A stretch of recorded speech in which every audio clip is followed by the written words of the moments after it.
أعوذ بالله من الشيطان الرجيم. بسم الله الرحمن الرحيم. الحمد لله الذي أنزل على عبده الكتاب ولم يجعل له عوجا قيما لينذر بأسا شديدا من لدنه ويبشر المؤمنين الذين يعملون الصالحات أن لهم أجرا حسنا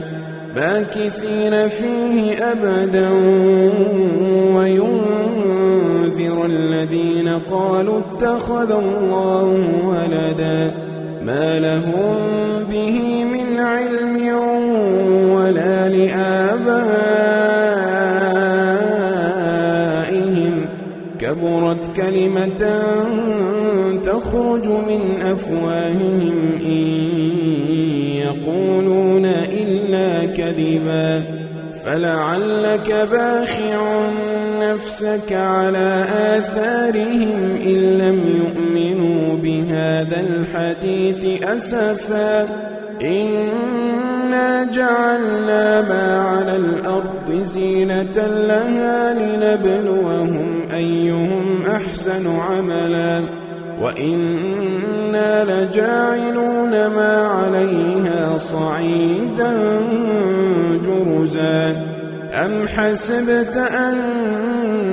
أصحاب الكهف والرقيم كانوا من آياتنا عجبا إذ أوى الفتية إلى الكهف فقالوا ربنا آتنا من لدنك رحمة وهيئ لنا من أمرنا رشدا فضربنا على آذانهم في الكهف سنين عددا ثم بعثناهم لنعلم أي الحزبين أحصى لما لبثوا أمدا نحن نقص عليك نبأهم بالحق إنهم فتية آمنوا بربهم وزدناهم هدى وربطنا على قلوبهم إذ قاموا فقالوا ربنا رب السماوات والأرض لن ندعو من دونه إلها لقد قلنا إذا شططا هؤلاء قومنا اتخذوا من دونه آلهة لولا يأتون عليهم بسلطان بين فمن أظلم ممن افترى على الله كذبا وإذ اعتزلتموهم وما يعبدون إلا الله فأووا إلى الكهف ينشر لكم ربكم من رحمته ويهيئ لكم من أمركم مرفقا وترى الشمس إذا طلعت تزاور عن كهفهم ذات اليمين وإذا غربت تقرضهم ذات الشمال وهم في فجوة منه ذلك من آيات الله من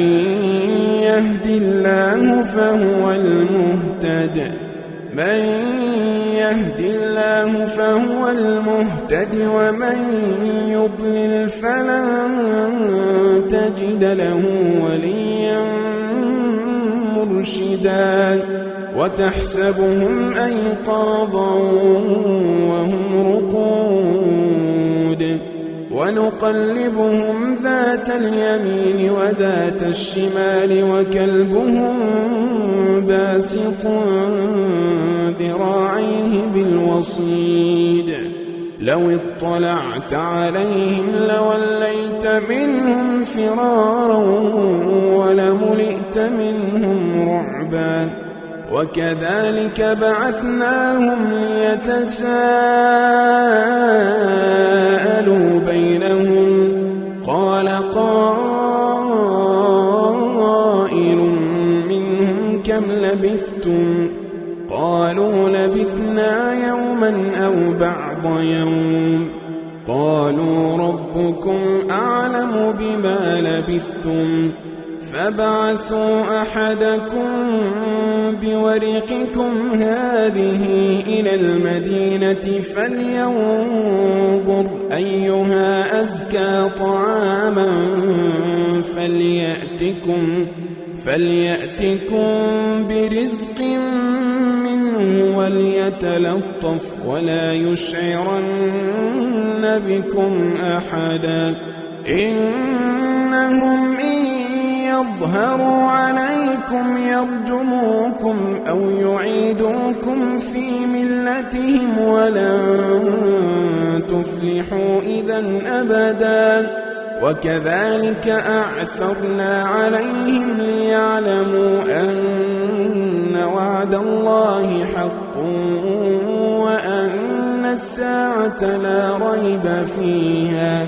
وأن الساعة لا ريب فيها إذ يتنازعون بينهم أمرهم فقالوا ابنوا عليهم بنيانا ربهم أعلم بهم قال الذين غلبوا على أمرهم لنتخذن عليهم مسجدا سيقولون ثلاثة رابعهم كلبهم ويقولون خمسة سادسهم كلبهم رجما بالغيب ويقولون سبعة وثامنهم كلبهم قل ربي أعلم بعدتهم ما يعلمهم إلا قليل فلا تمار فيهم إلا مراء ظاهرا ولا تستفت فيهم منهم أحدا ولا تقولن لشيء إني فاعل ذلك غدا إلا أن يشاء الله واذكر ربك إذا نسيت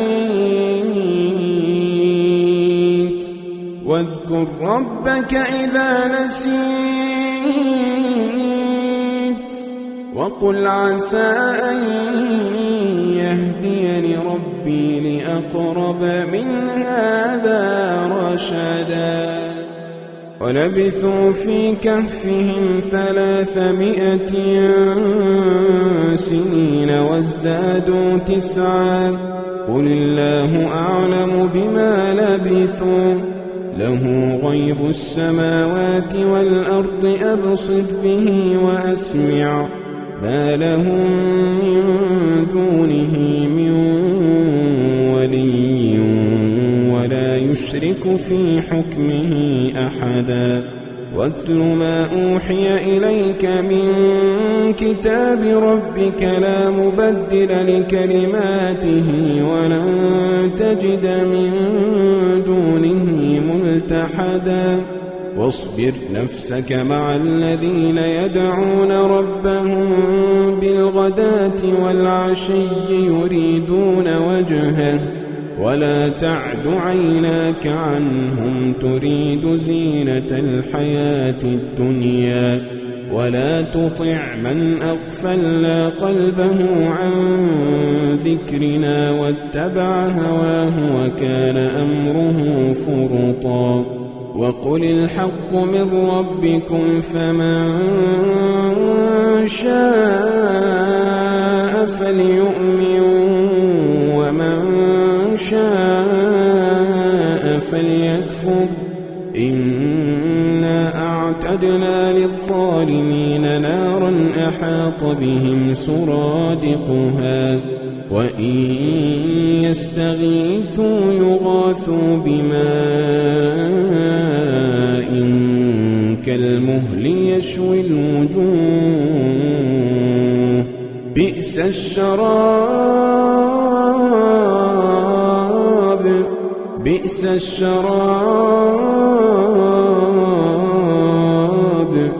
بئس الشراب وساءت مرتفقا إن الذين آمنوا وعملوا الصالحات إنا لا نضيع أجر من أحسن عملا أولئك لهم جنات عدن تجري من تحتهم الأنهار يحلون فيها من أساور من ذهب ويلبسون ثيابا خضرا من سندس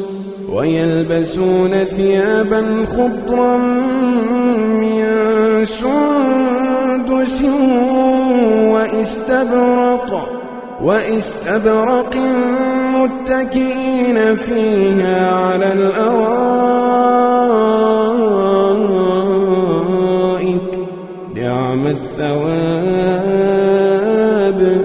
نعم الثواب وحسنت مرتفقا واضرب لهم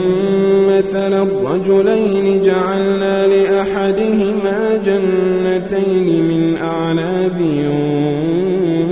وحففناهما بنخل وجعلنا بينهما زرعا كلتا الجنتين آتت أكلها ولم تظلم منه شيئا وفجرنا خلالهما نهرا وكان له ثمر فقال لصاحبه وهو يحاوره أنا أكثر منك مالا وأعز نفرا ودخل جنته وهو ظالم لنفسه قال ما أظن أن تبيد هذه أبدا وما أظن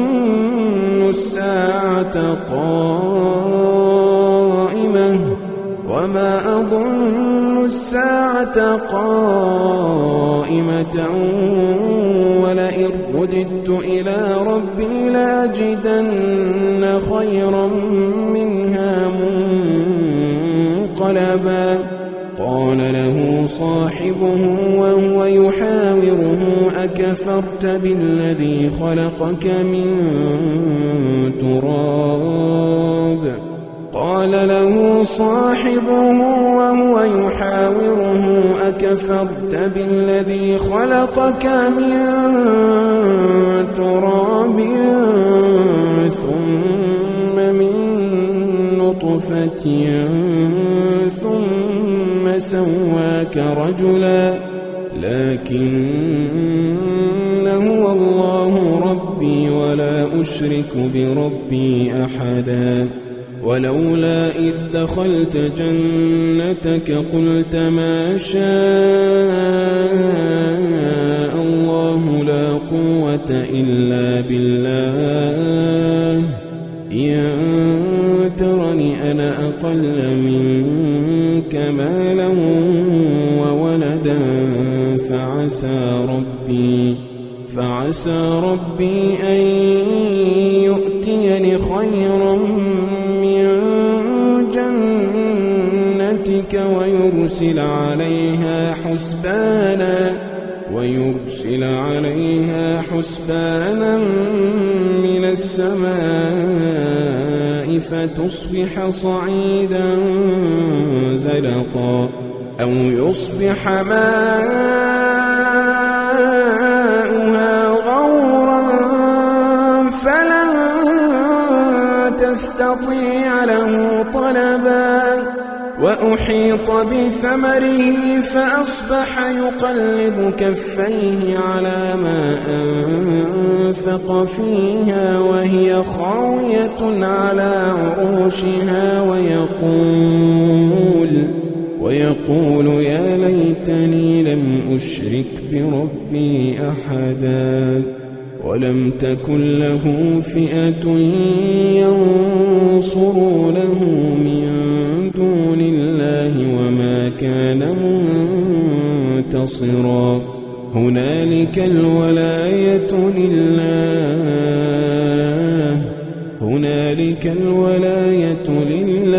الحق هو خير ثوابا وخير عقبا واضرب لهم مثل الحياة الدنيا كماء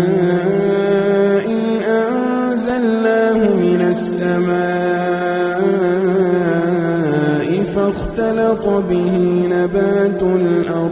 فاختلط به نبات الأرض فأصبح هشيما تذروه الرياح وكان الله على كل شيء مقتدرا المال والبنون زينة الحياة الدنيا والباقيات الصالحات خير عند ربك ثوابا وخير أملا ويوم نسير الجبال وترى الأرض بارزة وحشرناهم فلم نغادر منهم أحدا وعرضوا على ربك صفا لقد جئتمونا كما خلقناكم أول مرة بل زعمتم أن لن نجعل لكم موعدا ووضع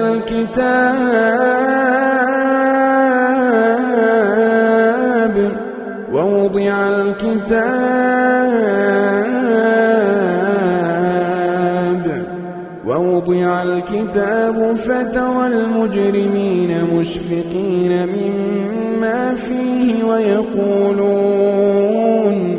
ويقولون يا ويلتنا ما لهذا الكتاب لا يغادر صغيرة ولا كبيرة إلا أحصاها ووجدوا ما عملوا حاضرا ولا يظلم ربك أحدا وإذ قلنا للملائكة اسجدوا لآدم فسجدوا إلا إبليس كان من الجن ففسق عن أمر ربه أفتتخذونه وذريته أولياء من دوني وهم لكم عدو بئس للظالمين بدلا ما أشهدتهم خلق السماوات والأرض ولا خلق أنفسهم وما كنت متخذ المضلين عضدا ويوم يقول نادوا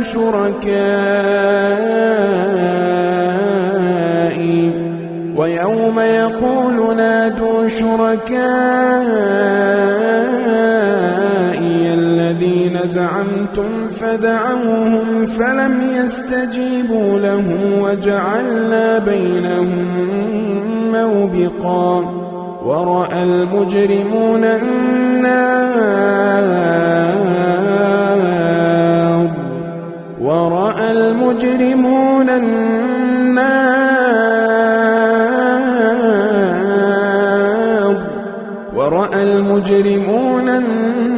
النار فظنوا أنهم مواقعوها ولم يجدوا عنها مصرفا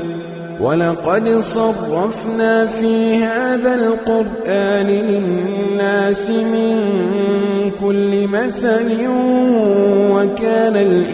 الإنسان أكثر شيء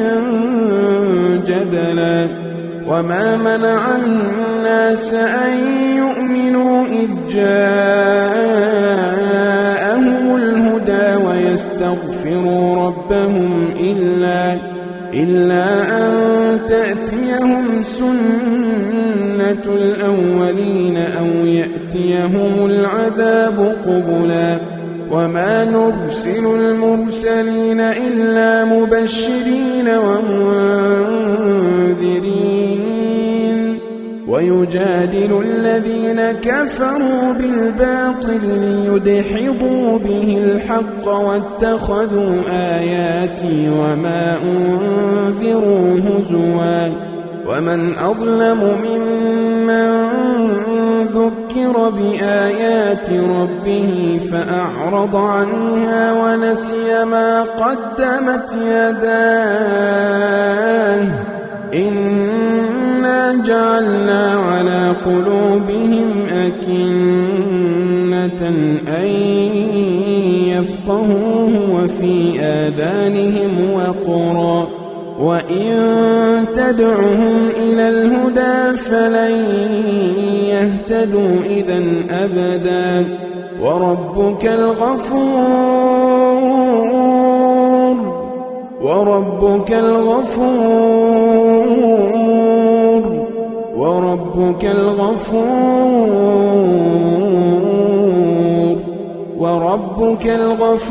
ذو الرحمة لو يؤاخذهم بما كسبوا لعجل لهم العذاب بل لهم موعد لن يجدوا من دونه موئلا وتلك القرى أهلكناهم لما ظلموا وجعلنا لمهلكهم موعدا وإذ قال موسى لفتاه لا أبرح حتى أبلغ مجمع البحرين أو أمضي حقبا فلما بلغا مجمع بينهما نسيا حوتهما فاتخذ سبيله في البحر سربا فلما جاوزا قال لفتاه آتنا غداءنا لقد لقينا من سفرنا هذا نصبا قال أرأيت إذ أوينا إلى الصخرة فإني نسيت الحوت وما أنسانيه إلا الشيطان أن أذكره واتخذ سبيله في البحر عجبا قال ذلك ما كنا نبغ فارتدا على آثارهما قصصا فوجدا عبدا من عبادنا آتيناه رحمة من عندنا وعلمناه من لدنا علما قال له موسى هل أتبعك على أن تعلمني مما علمت رشدا قال إنك لن تستطيع معي صبرا وكيف تصبر على ما لم تحط به خبرا قال ستجدني إن شاء الله صابرا ولا أعصي لك أمرا قال فإن اتبعتني فلا تسألني عن شيء حتى أحدث لك منه ذكرا فانطلقا حتى إذا ركبا في السفينة خرقها قال أخرقتها لتغرق أهلها لقد جئت شيئا إمرا قال ألم أقل إنك لن تستطيع معي صبرا قال لا تؤاخذني بما نسيت بما نسيت ولا ترهقني من أمري عسرا. فانطلقا حتى إذا لقيا غلاما فقتله قال أقتلت نفسا زكية بغير نفس لقد جئت شيئا نكرا. قال ألم أقل لك إنك لن تستطيع معي صبرا. قال إن سألتك عن شيء بعدها فلا تصاحبني قد بلغت من لدني عذرا. فانطلقا حتى إذا أتيا أهل قرية استطعما أهلها فأبوا أن يضيفوهما فوجدا فيها جدارا يريد أن ينقض فأقامه. قال لو شئت لاتخذت عليه أجرا. قال هذا فراق بيني وبينك سأنبئك بتأويل ما لم تستطع عليه صبرا. أما السفينة فكانت لمساكين يعملون في البحر فأردت أن أعيبها وكان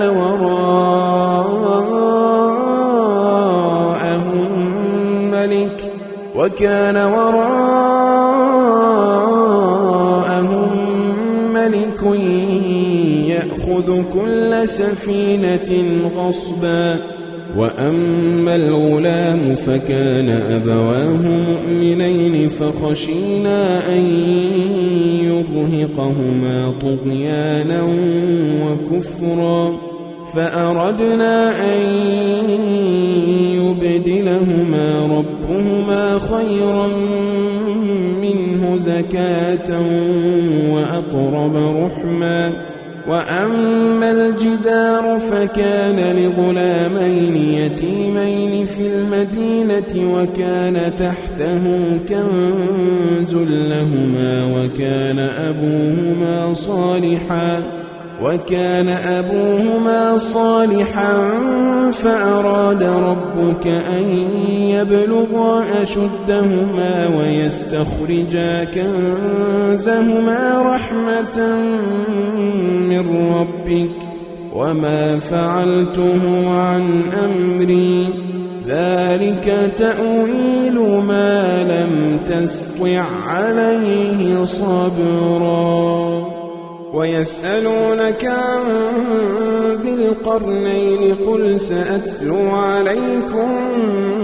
منه ذكرا. إنا مكنا له في الأرض وآتيناه من كل شيء سببا فأتبع سببا حتى إذا بلغ مغرب الشمس وجدها تغرب في عين حمئة ووجد عندها قوما قلنا يا ذا القرنين إما أن تعذب وإما أن تتخذ فيهم حسنا. قال أما من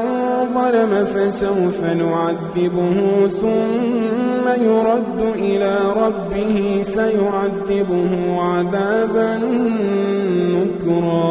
وأما من آمن وعمل صالحا فله جزاء الحسنى وسنقول له من أمرنا يسرا. ثم أتبع سببا حتى إذا بلغ مطلع الشمس وجدها تطلع على قوم لم نجعل لهم من دونها سترا. كذلك وقد أحطنا بما لديه خبرا. ثم أتبع سببا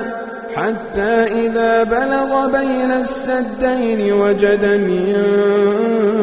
دونهما قوما لا يكادون يفقهون قولا قالوا يا ذا القرنين إن يأجوج ومأجوج مفسدون في الأرض فهل نجعل لك خرجا على أن تجعل بيننا وبينهم سدا قال ما مكني فيه ربي خير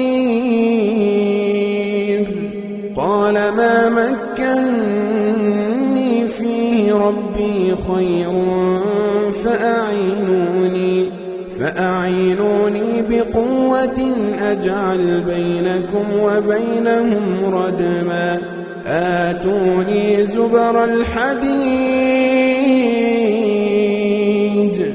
حتى إذا ساوى بين الصدفين قال انفخوا حتى إذا جعله نارا قال آتوني أفرغ عليه قطرا فما استطاعوا أن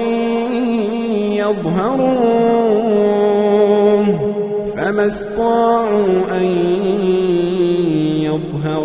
وما استطاعوا له نقبا قال هذا رحمة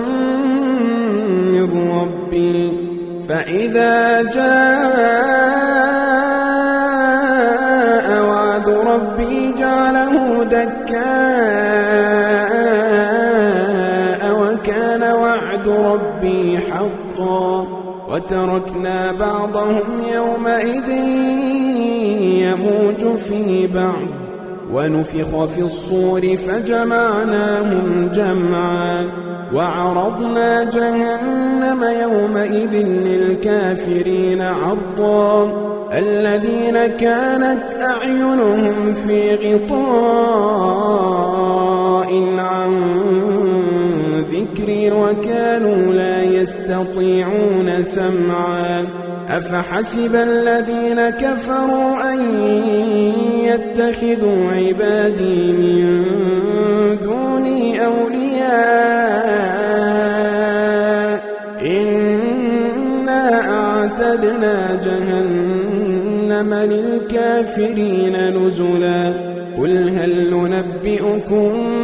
بالأخسرين أعمالا الذين ضل سعيهم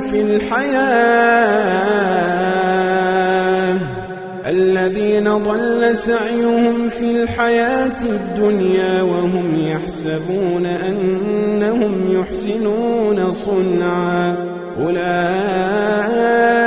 الذين كفروا بآيات ربهم ولقائه أولئك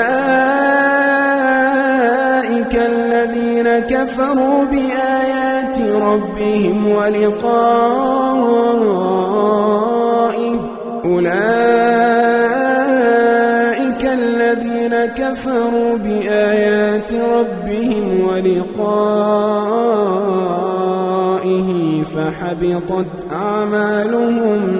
فحبطت أعمالهم فلا نقيم لهم يوم القيامة وزنا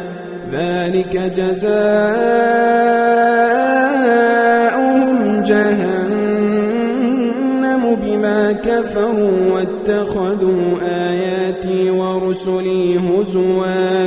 إن الذين آمنوا وعملوا الصالحات كانت لهم جنات الفردوس نزلا إن الذين آمنوا وعملوا الصالحات كانت لهم جنات الفردوس نزلا خالدين فيها لا يبغون عنها حولا قل لو كان البحر مدادا لكلمات ربي لنفد البحر قبل أن تنفد كلمات ربي ولو جئنا بمثله مددا قل إنما أنا بشر مثلكم يوحى إلي أنما إلهكم إله واحد فمن كان يرجو لقاء ربه فليعمل عملا صالحا فمن كان يرجو لقاء ربه فليعمل عملا صالحا ولا يشرك بعبادة ربه أحدا.